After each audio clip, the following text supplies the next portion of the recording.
like he said, I'm not supposed to be running, I'm not supposed to win, and I'm not supposed to be standing up here with this hat on, but I'm doing it.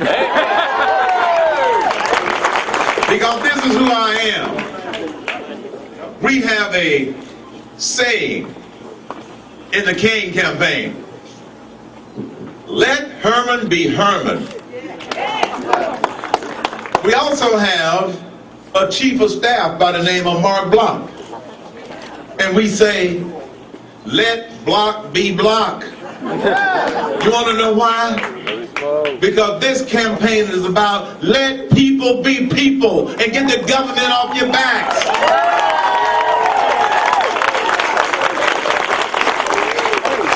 I want to thank you for coming out. Delighted to be here. And the reason that I'm thrilled that you're here, because you are the patriots that want to put this country on the right track. You're the patriots who know that this nation is on the wrong track. Our American dream has been hijacked. But the good news is we can take it back. We can take it back. We have become a nation of crises. We have an economic crisis. We have an energy crisis. We have an entitlement spending crisis. We've got a foggy foreign policy crisis. We've got an illegal immigration crisis. We've got a moral crisis. And the biggest crisis we have is a severe deficiency of leadership in the White House and in Washington, D.C.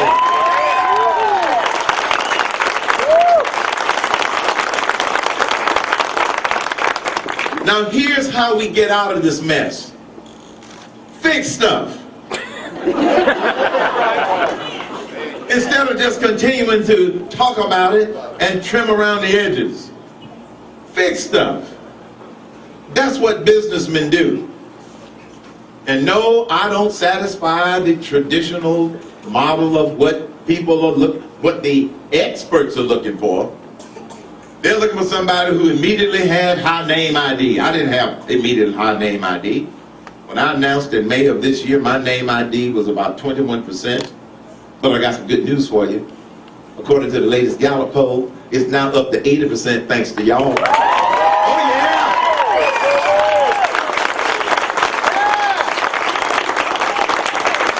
And no, I didn't have a cajillion dollars. I don't have a cajillion dollars in order to be able to self-fund my campaign. But I got some good news for you.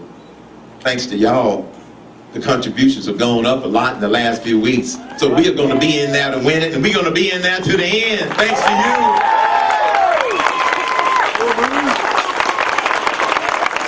And this is the one that the political experts like to ding me on the most. He has never held high political office before. That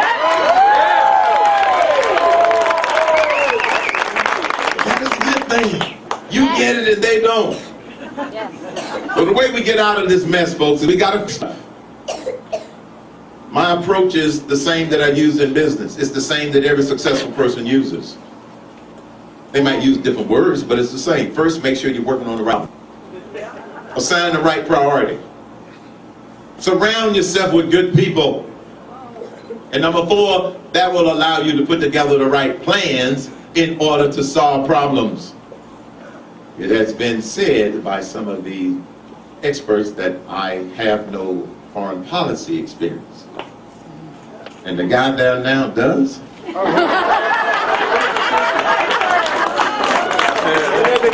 At least I have foreign policy common sense. And I have a foreign policy philosophy. My foreign policy philosophy is an extension of the Reagan philosophy, which was peace through strength.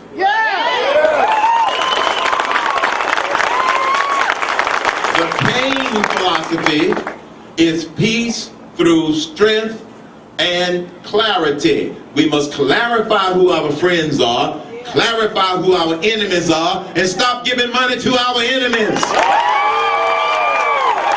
Clarity. And the reason we need to clarify who our friends are is so we can tell the rest of the world who our friends are, and that we are going to stand with our friends, starting with Israel.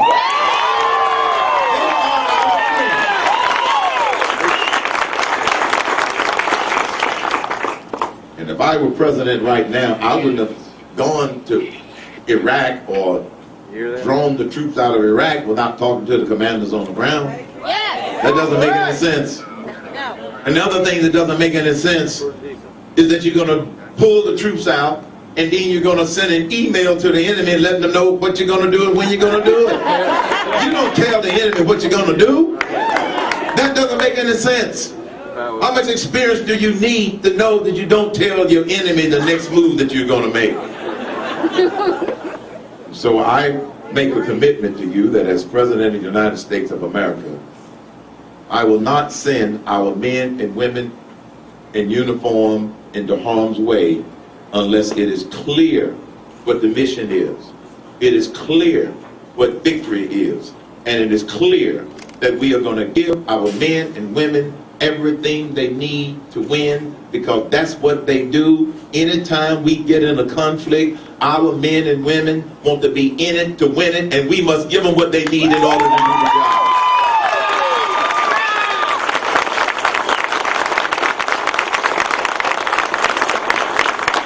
This economy is on life support. That's our biggest domestic problem. It's on life support because this administration does not have a clue as to what is the economic engine of this economy.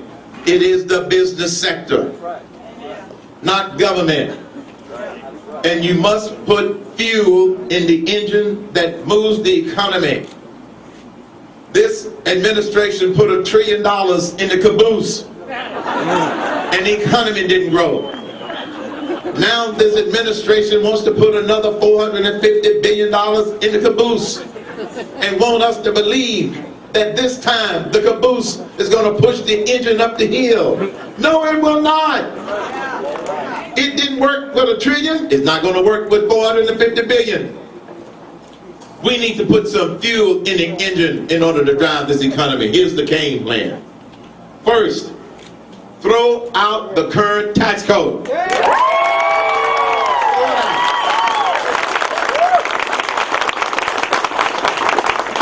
Like that man has a sign back there that says, abolish the IRS, okay? Now when we throw out the tax code and we put in 999, it'll just be S, service. We won't need an IR. We won't need an IRS. Put in 999. 999 replaces 5 taxes. Corporate income tax, personal income tax, capital gains tax rate, tax, the payroll tax, and the death tax. 5 taxes are replaced with 999. 9% business flat tax. You're allowed to deduct purchases, expense all capital, and to deduct net exports, which means that it puts our products on par with all other products around the world. It makes our products much more competitive by allowing you to deduct net exports. Number 2, 9%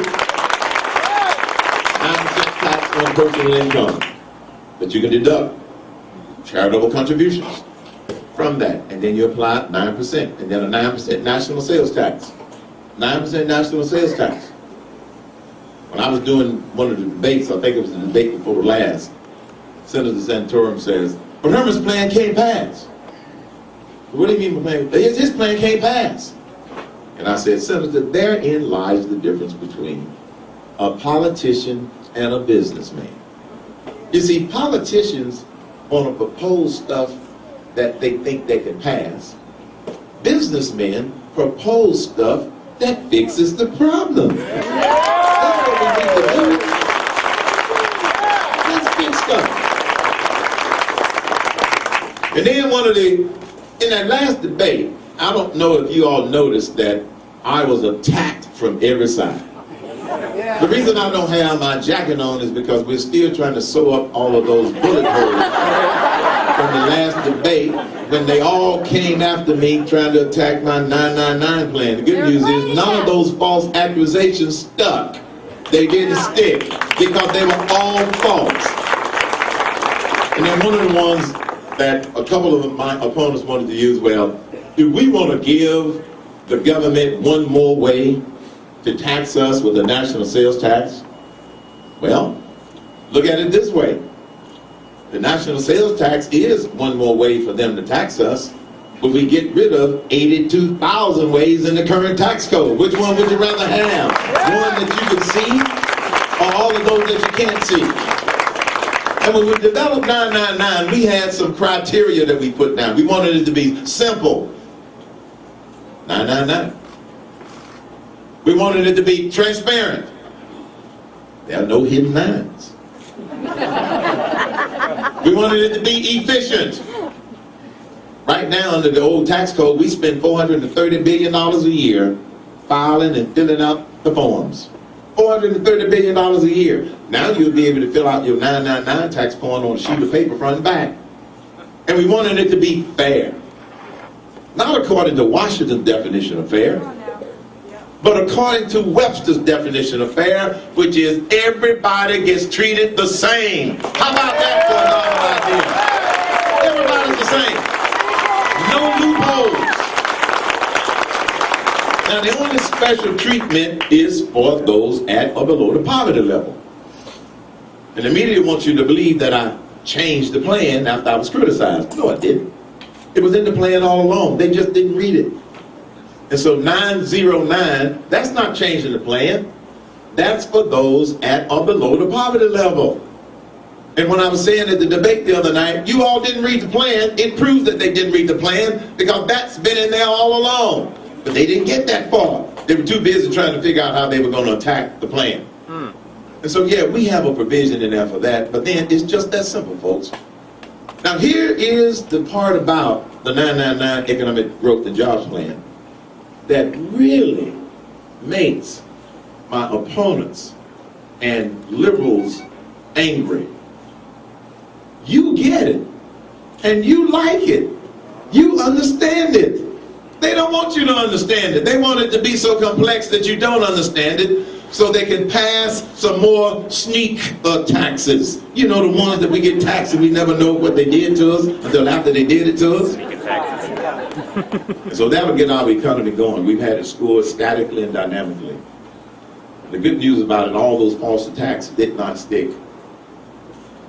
One of the most noted economists in the world, Dr. Art Laffer, wrote an article that was published in the Wall Street Journal last week that basically confirmed everything we had been saying. And I didn't pay him to do that.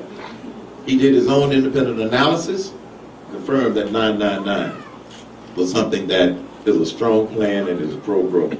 This is how we get this economy going. And when we get the economy growing faster than it is now, which is almost nothing, they reported that last quarter it grew at 2.5%. That's better than the 1.5% from the previous quarter, but it's still a long way from the 10% that the Chinese economy is growing.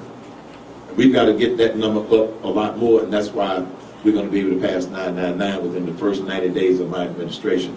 At the same time we're doing that, we got to bring down costs. So if you got revenues going up, you got costs going down, guess what? We'll be able to present a balanced fiscal year budget, and if we present a balanced fiscal year budget, then we can stop adding to the national debt of $14 trillion. That's how you start to bring it down.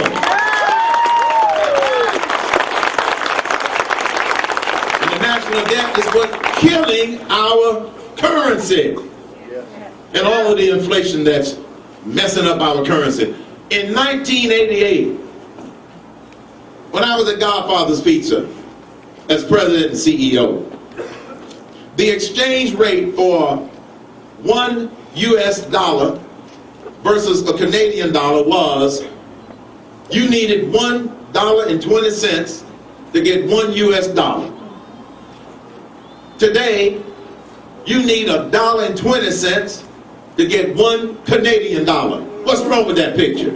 What's wrong with that picture is that our money is losing its value, and the only way to reverse that is by bringing down the national debt, by passing balanced annual budgets such that we can begin to bring it down.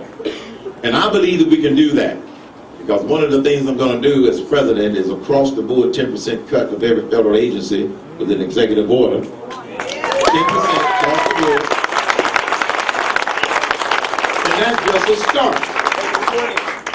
That's just a start. Then in every agency, the newly appointed cabinet heads will have the responsibility of finding me another 10% by looking at various programs that need to be eliminated, that need to be phased out, shut down, or whatever the case may be. And when I give this message inside the Beltway, the skeptics will say, well, you know, it's not that easy to fire federal workers. Who said anything about firing federal workers? I'm going to give them a choice.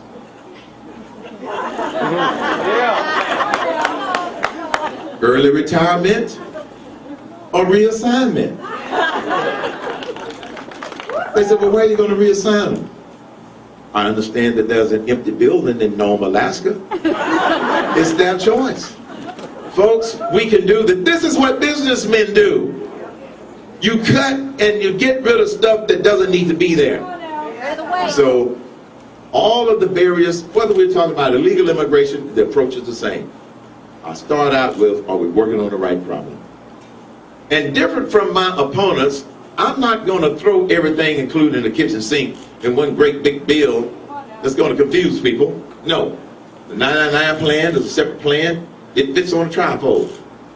We're going to have the foreign policy plan, the whole approach on a tripod. Our approach to illegal immigration. Real simple. It's not one problem, it's four. We got to secure the border for real. We got to promote the path to citizenship that's already there. We got to enforce the laws that are already there. And here's the bold idea that people say that I'm being too bold. In order to enforce the laws that are already there and deal with the illegals that are already here, empower the states to do what they want to do. That's how we fix the problem. It's the approach that matters. You got to make sure you're working on the right problem. And sometimes the problem is problems. Plural. And you got to know that. So that's how we're going to get these crises fixed, folks. Now here's what I need you to do to help make this happen, to take back the American dream. First, stay informed. There's a lot of garbage out there. There's a lot of false information out there. You've got to remain informed. If you read something that you're not quite sure of, go find a second source in order to stay properly informed. Because you see, stupid people are running America. And we got to outvote them. They are. I was criticizing why you shouldn't call people stupid. Why? They're stupid.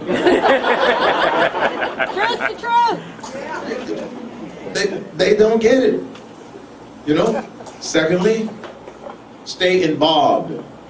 The fact that you're here today says that you're involved, that you care, that you are a patriot, and you're looking for leadership. You're looking for solutions and not more rhetoric about what we need to do. The American people, I just saw a survey the other day that said that approximately 76% of the American people feel that this nation is on the wrong track, and it is on the wrong track. And you're looking for somebody to help get it back on the right track.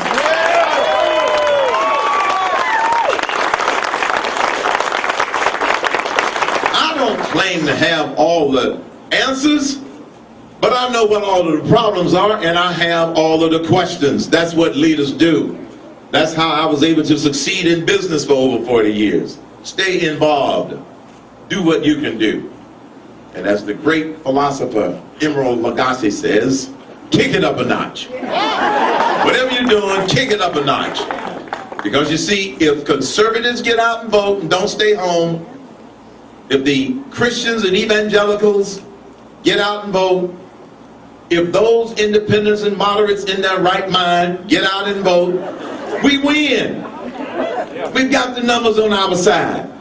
And that's why I encourage you to stay involved. and get involved. Thirdly, stay inspired.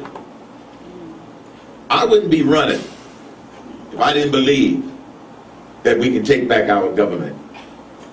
I wouldn't be running if I didn't believe that I'm going to get the Republican nomination to become President of the United States of America. I wouldn't be running because I am inspired on this journey, and you've got to believe that we can do this, because it starts with believing that we can do this. How do you think the founding fathers started this country? Do you think they took a poll and everybody said yes? No. It took a few believers in the Declaration of Independence, a few believers in liberty, that they said we're going to create this new nation with this new model. And they did. But they had to believe it in order to make it happen. I wouldn't be running if I didn't believe it, folks. I ran into a gentleman at the airport last night when we were leaving, wherever we were leaving. I don't even know where we left last night. Where were we? Arkansas. Right next door. Had a great event over there. And a guy comes in and says, "Mr. Cain, how are you? Nice to meet you." He said, there's talk that you're not in this to win it. I said, "Then they don't know me." And he said, "Well, then I'm going to send you some money." I said, "Now you're talking." I'm in it to win it, folks. And do you know that a few months ago, the experts thought that I was ready to shut this campaign down? See, they didn't know what you know and what I know. They discovered it at the Florida straw poll when we won by a 2-to-1 margin over Perry and Romney.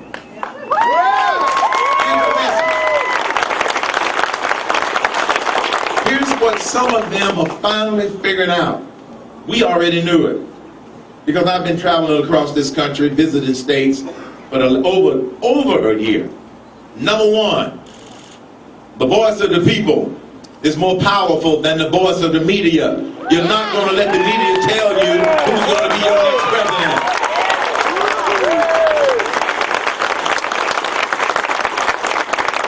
Number two, message is more important than money.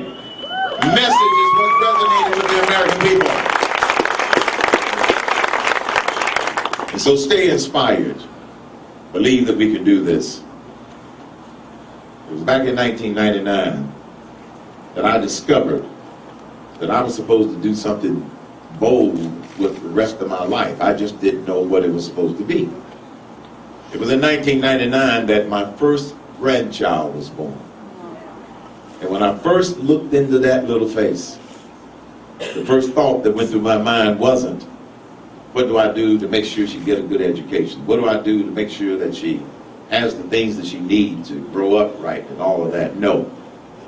The first thought that went through my mind, so help me God, was what do I do to make this a better nation and a better world?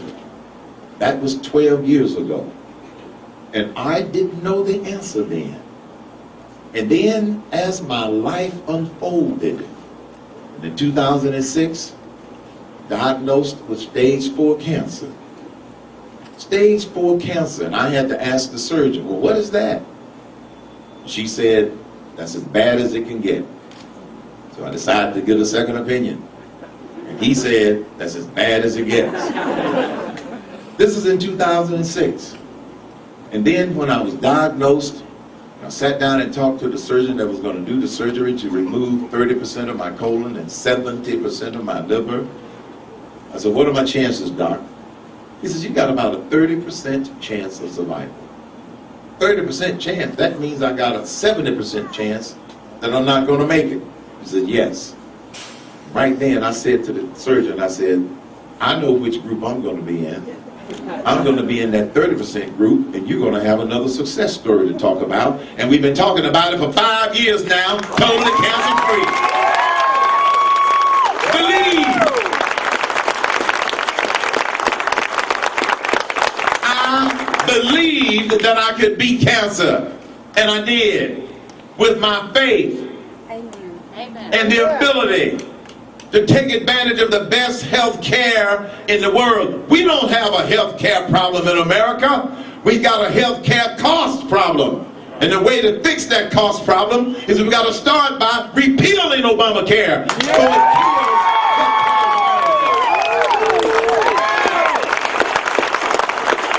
It's going in the wrong direction. We're working on the wrong problem. Just like I believe that I could beat cancer, we can take this nation back. And you got to believe. Because of that, I had to do a lot of praying and soul searching. I had to do a lot of praying and say, God, I know I'm not supposed to be here. Why did you say not yet? And as things continue to unfold and unfold and unfold in my life, I knew without a shadow of a doubt that this was the journey that I was supposed to be on. And whenever I make a decision like that in my life, I don't look back. And that's why I am convinced that I'm on the right road.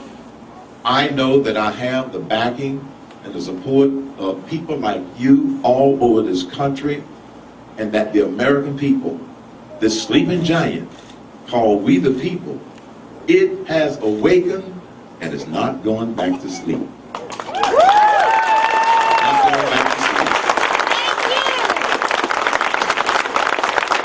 And I am also inspired by the words of one of our greatest presidents, Ronald Reagan.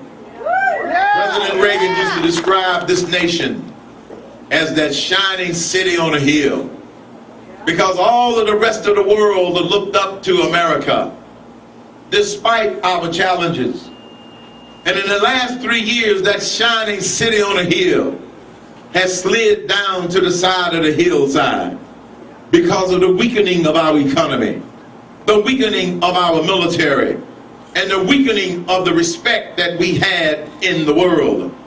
And my pledge to you, if you give me the privilege of getting the Republican nomination and going on to become President of the United States of America, together we will put united back in the United States of America. We will move that shining city on a hill back to the top of the hill where it belongs, and I will never apologize for the greatness of the United States of America.